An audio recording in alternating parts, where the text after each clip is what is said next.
Somme 1er, verset 1er à 2.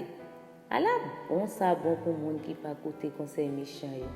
Qui pas suivre exemple moun qui fait ça qui mal, qui pas chita ensemble avec moun qui passer bon Dieu dans bêtise, mais qui prend plaisir dans la loi Seigneur, qui après passer dans tête li la journée coulant. On répète encore. Allah bon ça bon pour moun qui pas côté conseil méchant yo, qui pas suivre exemple moun qui fait ça qui mal, qui pas chita ensemble avec moun qui passer bon Dieu dans bêtise, mais qui prend plaisir dans la loi Seigneur, qui après passer dans tête li la journée qu'on ennuie.